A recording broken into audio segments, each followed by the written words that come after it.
Chapter 13 आज हमने start करना है, जिसका नेम है करंट इलेक्ट्रिसिटी। तो आज के लेक्चर में हम पढ़ेंगे इलेक्ट्रोडायनामिक्स, इलेक्ट्रिक करंट, एम्पेयर और nature of charge carrier in different material. ये चीजें हमने आज के लेक्चर में पढ़नी है। तो सबसे पहले हम देखते हैं इलेक्ट्रोडायनामिक्स क्या है। चैप्टर नंबर 12 जो आपका था वो हमारे पास था इलेक्ट्रोस्टैटिक्स। इलेक्ट्रोस्टैटिक फिजिक्स की वो ब्रांच है जिसमें हम चार्जेस से डील करते हैं, लेकिन चार्जेस रेस्ट पे होते हैं। इलेक्ट्रोडायनामिक्स या जिसे हम करंट इलेक्ट्रिसिटी भी कहते हैं, ये फिजिक्स की वो ब्रांच है जिसमें हम चार्जेस को मोशन में स्टडी करते हैं। यानी स्टडी हमने इधर भी चार्जेस को करना है, लेकिन इधर चार्जर रेस्ट में नहीं होंगे बल्कि मूव कर रहे होंगे।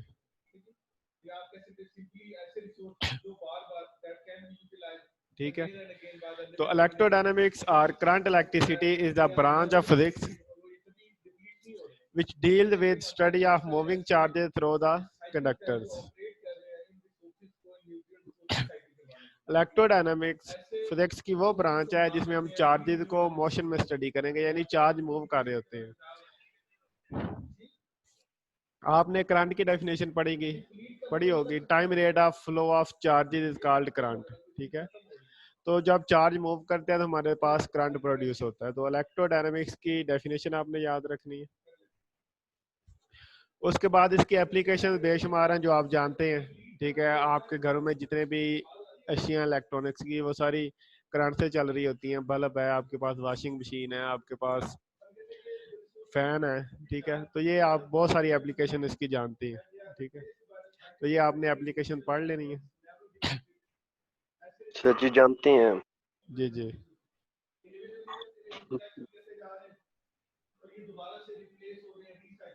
आगे हमारे पास इलेक्ट्रिक करंट क्या है। अच्छा, जो हमारे पास इलेक्ट्रिसिटी है ना, इसको डिस्कवर किया था फ्रैंकलिन ने। ठीक है। एक साइंसदान था फ्रैंकलिन, उसने इसको डिस्कवर किया था। डिस्कवर कैसे हुई कि मौसम था, यानी वेदर है इसी तरह का बारिश वाला था। ठीक है। जैसे आजकल हमारा है, यानी बारिश हो रही थी या इस तरह का वेदर था। हवा में नमी बहुत ज्यादा थी और एक पतंग उड़ाया जा रहा था, और पतंग था वो वेट था, यानी गीला था थोड़ा सा। और उसकी जो डोर थी ना, वो मतलब तकरीबन मेटल ही थी, जैसे आजकल मेटल डोर भी मिल जाती है। तो जब आसमान पे बिजली चमकी ना, तो उसकी वजह से जो पतंग उड़ा रहा था उसे एक झटका फील हुआ। ठीक है। यानी पतंग हमारे पास गीला था, जब आसमान से बिजली चमकी है तो उसकी वजह से उसे हाथ में ना एक झटका फील हुआ, यानी शॉक लगा। तो फिर उसके बाद उसके ऊपर रिसर्च की गई, तो वहां से जी पता चला जी चार्ज मूव कर रहे हैं, जिसकी वजह से हमारे पास करंट पैदा हो रहा है। तो इस तरह डिस्कवर हुई थी। तो इलेक्ट्रिक करंट क्या है? Time rate of flow of charge through any cross section of conductor is called electric current. अगर आपके पास ये कंडक्टर हो और उसका जो क्रॉस सेक्शन एरिया है ए, ठीक है, इसमें से चार्जेस पास कर रहे हैं। ठीक है। चार्ज मूव करते जा रहे हैं। तो time rate of flow of charge through any cross section of conductor is called electric current. किसी कंडक्टर के क्रॉस सेक्शनल एरिया में से जो चार्ज के फ्लो होने का रेट है उसे हम इलेक्ट्रिक करंट कहते हैं। तो if delta Q charge pass through any cross section of a conductor in time delta T, यानी हमारे पास ये कंडक्टर है, उसका हम ये वाला पार्ट ले लेते हैं। इसकी जो विड्थ है वो हमारे पास डेल्टा एक्स है। अब इसमें से जो चार्ज पास हुए हैं वो हमारे पास डेल्टा क्यू है, और उसे पास होने में जो टाइम लगा वो हमारे पास डेल्टा टी है। ठीक है। चार्ज को हम क्यू लिखते हैं, डेल्टा क्यू हम स्मॉल चार्ज के लिए यूज कर रहे हैं। If charge delta Q pass through any cross section of a conductor in time delta t, then electric current is given by I equal होगा delta q over delta t। जैसे आप velocity को लिखते थे ना, delta d over delta t, time rate of change of displacement is called velocity. ठीक है, तो delta D over delta T time rate of change of displacement होता है। इस तरह हमारे पास delta Q over delta T है, ये time rate of flow of charge है। ठीक है, तो इसे हम करंट कहते हैं, करंट को हम आई से जाहिर करते हैं। आपकी आवाज अटक रही है सर। जी जी बेटा, पहले आपकी आवाज अटकी रही है, फिर जब आई है तो एक ही दफा स्पीड में सारी आ गए। वो मैं नेट इशू होता है, आवाज जमा होती रहती है फिर अचानक आ जाती है। तो कहाँ से आवाज सही नहीं है, मैं दोबारा करा देता हूँ। सर जो एक जुमला आपने बोला वो नहीं समझ आया। कौन सा? सर ये जहाँ पे आपने डेल क्यू और डेल टी लिखा था उसके बाद जो बोला है वो नहीं समझ आया। अच्छा जी, मैं करा दूँ। तो बेटा आई इक्वल है डेल्टा क्यू और डेल्टा टी। ठीक है, डेल्टा क्यू हमारे पास चार्ज है, डेल्टा टी टाइम है, तो इसे हम कहते हैं time rate of flow of charge through any cross sectional area is called current. तो करंट को हम आई से लिखते हैं और आई इक्वल है delta Q over delta T. और करंट का जो हमारे पास यूनिट है वो एम्पेयर है। ठीक है, चैप्टर नंबर 1 फर्स्ट ईयर में आपने ऐसे यूनिट्स पढ़े होंगे। तो उसमें जो हमारे पास करंट का यूनिट है वो हमारे पास एम्पेयर है। अब एम्पेयर को हम किस तरह डिफाइन कर सकते हैं? आई इक्वल है delta Q over delta T. when one coulomb charge passes through any cross section of a conductor in 1 second, the current is said to be 1 ampere। ठीक है, आई हमारे पास है delta Q over delta T. अगर हमारे पास किसी conductor में से एक कूलम चार्ज पास हुआ है और उसे पास होने में टाइम लगा है 1 सेकेंड, तो हमारे पास जो करंट होगा वो 1 एम्पेयर कहलाएगा। ठीक है, when one coulomb charge pass through any cross section of a conductor in 1 second, यानी अगर किसी क्रॉस सेक्शन में से 1 सेकंड में से एक कूलम चार्ज पास होगा तो जो करंट होगा हमारे पास वो 1 एम्पेयर कहलाएगा। बेटा यहाँ तक बात समझ आ गई है?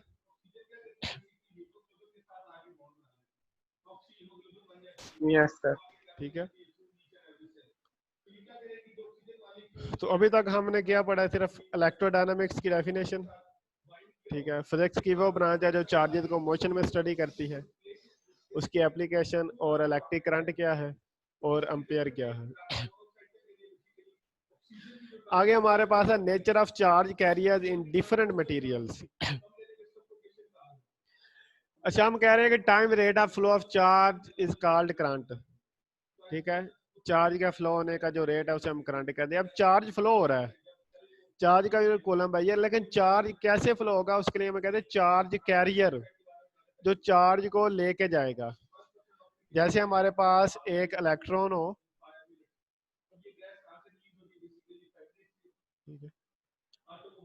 अगर हमारे पास एक इलेक्ट्रॉन है, इसके ऊपर जो चार्ज है 1.6 10 की पावर -19 कूलम। अब जो हमारे पास चार्ज है वो है 1.6 10 की पावर -19 कूलम, ये हमारे पास चार्ज है। लेकिन जो इलेक्ट्रॉन है ये चार्ज कैरियर है, क्योंकि ये चार्ज को एक जगह से दूसरी जगह लेके जा रहा है। ठीक है, जैसे हम एक जगह से दूसरी जगह सफर करते हैं बस में, तो बेसिकली हम ऐसे समझ लें कि चार्ज है और जो बस है वो कैरियर है। ठीक है, तो इसी तरह जो हमारे पास मटेरियल होते हैं उसमें चार्ज कैरियर होते हैं, जो चार्ज को एक जगह से दूसरी जगह लेके जाते हैं। तो जो हमारे पास इलेक्ट्रॉन है, इसके ऊपर चार्ज है 1.6 10 की पावर -19 कूलम। ठीक है, 1.6 10 की पावर -19 कूलम चार्ज है और जो इलेक्ट्रॉन है वो चार्ज कैरियर है, क्योंकि वो चार्ज को लेके जाएगा। Motion of electric charge which causes the electric current is due to flow of charge carrier। तो बेसिकली चार्ज कैरियर ही फ्लो कर रहे होते हैं जो चार्ज को लेके जाते हैं। तो अगर हम बात करें मेटालिक कंडक्टर की, यानी जो मेटल्स होती है हमारे पास, in metallic conductor the charge carrier are free electron. ठीक है, जो हमारे पास मेटल्स हैं या जो मेटेलिक कंडक्टर हैं उनमें जो चार्ज कैरियर हमारे पास होते हैं वो हमारे पास फ्री इलेक्ट्रॉन होते हैं। ठीक है, वो फ्री इलेक्ट्रॉन चार्ज को एक जगह से दूसरी जगह लेके जाते हैं।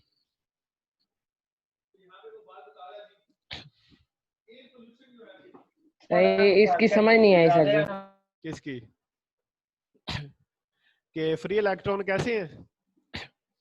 Yes sir. बेटा फिलहाल आपने सिर्फ इतनी बात याद रखनी है कि उसके चार्ज कैरियर फ्री इलेक्ट्रॉन है। ये इससे अगले आर्टिकल में हम पढ़ेंगे कि फ्री इलेक्ट्रॉन होते क्या हैं और मेटल में वो किस तरह चार्ज कैरी करते हैं। ठीक है, तो फिलहाल आप सिर्फ इतना याद कर लें कि ये फ्री इलेक्ट्रॉन है, क्योंकि वो एक आर्टिकल लेता है कि फ्री इलेक्ट्रॉन कैसे चार्ज कैरियर है। या सिंपली आप फिलहाल इतना समझ लें कि जो हमारे पास अगर मेटल का ये पार्ट है ना, ये एटम से मिलके बना होता है।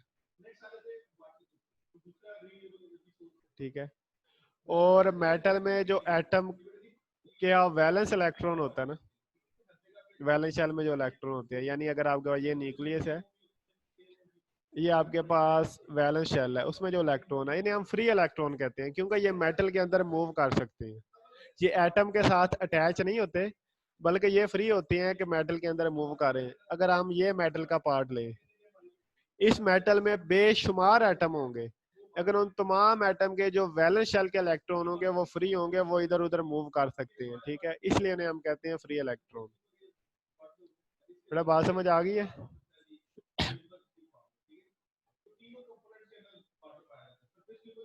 यस।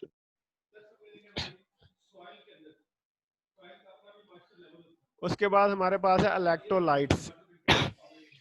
अब इलेक्ट्रोलाइट्स सब्सटेंस का, इसमें जो आपने याद रखनी है वो सिर्फ एक ये लाइन है, बाकी सिर्फ आपके नॉलेज के लिए कि आपको पता हो इलेक्ट्रोलाइट्स होते क्या हैं। तो a substance that dissociate into ions in solution and acquire the capacity to conduct electricity, for example sodium, potassium chloride, calcium वगैरह। यानी ये ऐसे मटेरियल होते हैं जब आप इन्हें सर समझ नहीं आया किसकी? सर, ये इलेक्ट्रोलाइट से जो भी आपने पढ़ाया है, इलेक्ट्रोलाइट से पहले या इलेक्ट्रोलाइट्स की? इलेक्ट्रोलाइट्स की वो तो अभी मैं बताने लगा हूँ ना। जो इलेक्ट्रोलाइट्स अभी आपने बोला है उसकी बिल्कुल समझ। वो बेटा सिर्फ मैंने वो जो लाइन लिखी हुई ना, substance that dissociate into ions in solution and acquire the capacity to conduct electricity, for example sodium, potassium chloride, calcium and phosphate etc। सिर्फ ये लाइन अभी मैंने पढ़ी है। ठीक है, अब इलेक्ट्रोलाइट्स ऐसे सब्सटेंस होते हैं जिनको अगर आप सोल्यूशन में रखते हैं तो वो आयंस में चेंज हो जाती हैं। जैसे अगर हमारे पास NaCl हो, ठीक है, अब NaCl नमक है, जब हम इसे वाटर में ऐड करेंगे, ठीक है, हमारे पास ये वाटर है, इसके अंदर हमने NaCl ऐड कर दिया है। अब ये होगा क्या, Na पॉजिटिव आयन बन जाएगा और Cl नेगेटिव आयन बन जाएगा। तो जो Na होगा ये पॉजिटिव चार्ज कैरियर होगा और जो क्लोराइड आयन है ये हमारे पास नेगेटिव चार्ज कैरियर होता है। ठीक है, तो ऐसे सब्सटेंस जिनको अगर हम सोल्यूशन में डालते हैं, ठीक है, तो वो पॉजिटिव और नेगेटिव आयन में कन्वर्ट हो जाते हैं। ठीक है, और वो जो पॉजिटिव और नेगेटिव आयन है वो चार्ज कैरियर के तौर पे बिहेव करते हैं।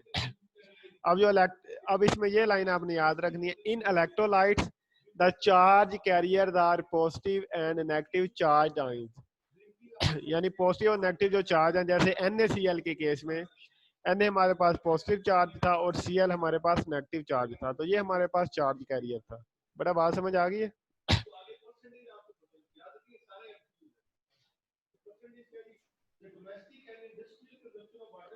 ओ अल्लाह के बंदो, यस सर। Yes sir.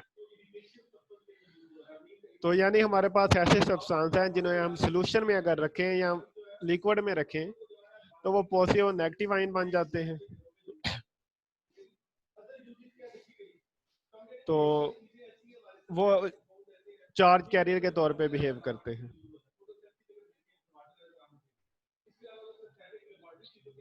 वालेकुम अस्सलाम।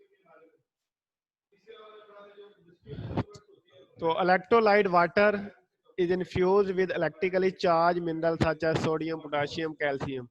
यानी जो हमारे पास वाटर अगर इसमें कोई नमकियात है तो वो एज ए इलेक्ट्रोलाइट बिहेव करेंगे और हम यानी चार्ज कैरियर के तौर पे बिहेव करेंगे। अब हमारे पास जो घर में पानी है या जो ज़मीन से आ रहा है पानी, वो उस पानी की अगर बात करें तो वो भी हमारे पास प्योर वाटर नहीं है।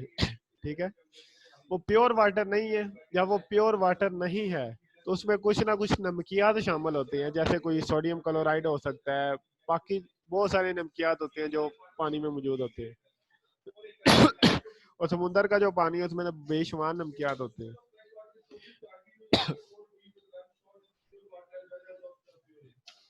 तो अगर आपके हाथ जो गीले हैं तो अब पानी में जो नमकियात है, अब वो नमकियात जब अगर आप किसी बिजली की वायर को टच करते हैं तो वो जो हमारे पास नमकियात शामिल हैं वो पॉजिटिव और नेगेटिव आयन बन जाते हैं और चार्ज कैरियर के तौर पे बिहेव करते हैं, जिसकी वजह से हमें करंट फील होता है। ठीक है, तो यानी वाटर है उसमें बेशुमार नमकियात है और जब हमें यानी हल्का सा भी करंट आया है वाटर में तो जो नमकियात है वो पॉजिटिव और नेगेटिव आयन बन जाएंगे, जिसकी वजह से हमें करंट फील होता है। ठीक है, फिर इसका मतलब अगर सादा वाटर होगा तो ज्यादा करंट फील होगा। जी बिल्कुल, क्योंकि हमारे पास अगर हम यानी इसी की बात करें इलेक्ट्रोलाइट्स की, तो जितने ज्यादा इलेक्ट्रोलाइट्स मटेरियल होंगे उतने ज्यादा हमारे पास चार्ज कैरियर होंगे, यानी आयन उतने ज्यादा होंगे और करंट उतनी जल्दी फ्लो करेगा।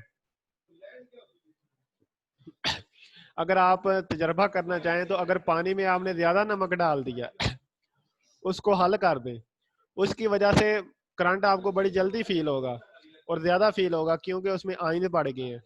अगर आपके पास एक सिर्फ टूटी का वाटर है यानी पानी है, टैप का वाटर है, तो उसमें जो नमकियात बनिस्बत कम होंगे तो उससे यानी जो करंट है वो कम लगेगा। सर ऐसा तजुर्बा हम नहीं करते। ये बिल्कुल करना भी नहीं है। ठीक है, क्योंकि जिंदगी सबको अजीज होती है।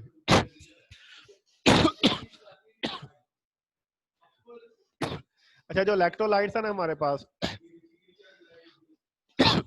इसे हम बैटरीज में यूज करते हैं। अगर यूपीएस की बैटरी हो या कोई दूसरी बैटरी आपके पास हो जो चार्जेबल हो, तो उसमें ना हमारे पास ये सोल्यूशन ही होता है। जैसे अगर ज्यादातर जो हमारे पास बैटरीज हैं उसमें ना डेल्यूट सल्फ्यूरिक एसिड होता है, यानी H2SO4 होता है। तो H2SO4, तो ये सल्फ्यूर आयन और H2 आयन वगैरह बन जाते हैं। ठीक है, SO4 अलहदा हो जाता है, H2O अलहदा हो जाता है, तो पॉजिटिव नेगेटिव आयन बन जाता है, जिसकी वजह से चार्ज कैरी करते हैं। ये जो आपको डायग्राम नजर आ रही है, ठीक है, ये हमारे पास वाटर है और उसमें हमने NaCl डाल दिया। ठीक है, तो देखिए Na प्लस आयन बन गया, Cl आयन बन गया, H3O आयन यानी वाटर के भी आयन बन गए। तो जब हमने दो इलेक्ट्रोड रखे हैं नेगेटिव और पॉजिटिव और बैटरी के साथ कनेक्ट किया है, करंट तब फ्लो होता है जब ये दोनों आपस में कनेक्ट होंगे। ठीक है, तो वैसे तो हमने इन्हें कनेक्ट नहीं किया आपस में। अब दोनों इलेक्ट्रोड को हमने सोल्यूशन में रख दिया है। जब सोल्यूशन में रखा है तो उसमें पॉजिटिव और नेगेटिव आयन बनेंगे। पॉजिटिव जो आयन है वो नेगेटिव प्लेट की तरफ जाएगा। ठीक है, पॉजिटिव आयन नेगेटिव प्लेट की तरफ जाएगा और नेगेटिव आयन पॉजिटिव प्लेट की तरफ जाएगा, और जिसकी वजह से हमारे पास करंट फ्लो होगा और बल्ब रोशन हो जाएगा।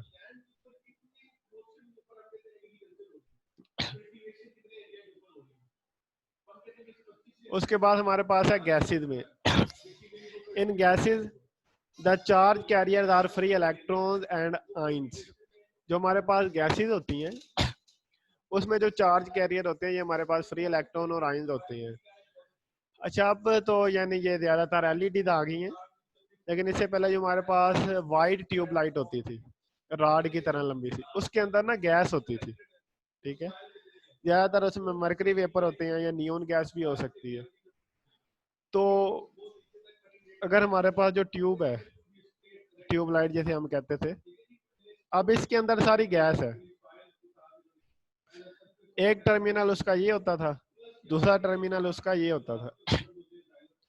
तो जब इसे हम बैटरी से कनेक्ट करते थे या हमने इलेक्ट्रिसिटी से कनेक्ट किया है, तो अब जो चार्ज फ्लो होने हैं ना, वो इस गैस की वजह से होने हैं, यानी जो गैस में फ्री इलेक्ट्रॉन और आयन होंगे ना, उसकी वजह से करंट फ्लो होता है, और जो हमारे पास लाइट थी वो हमारे पास पहुंच रही होती है, यानी ट्यूबलाइट ग्लो कर रही होती है। तो गैसेस में आपने, जी जी, गैस में से तो चार्ज फ्लो नहीं ना होता।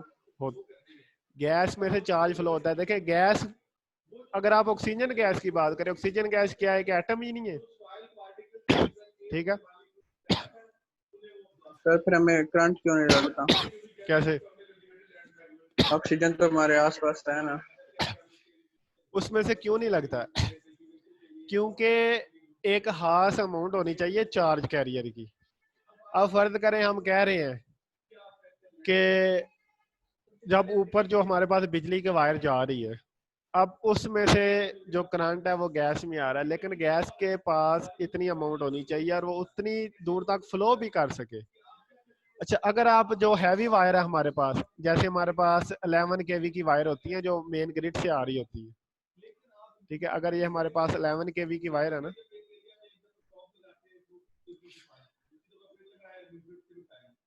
ठीक है, अगर हमारे पास ये 11 केवी की वायर है, तो अगर आप इसके करीब भी जाते हैं ना तो आपको करंट फील होता है, ठीक है। अब ये जो हमारे पास घरों में आ रही होती है तकरीबन 220 वोल्ट होते हैं, ठीक है।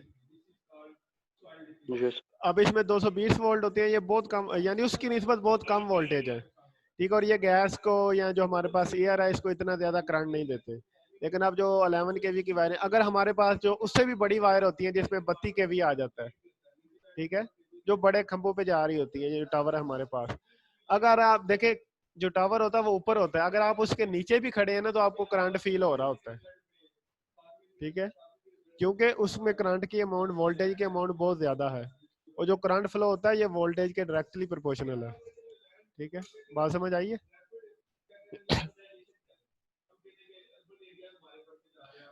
उसके बाद हमारे पास है सेमीकंडक्टर। अच्छा, गैसेस में भी आपने ये लाइन याद रखनी है मेन, बाकी आपने सिर्फ समझने के लिए। और सेमीकंडक्टर,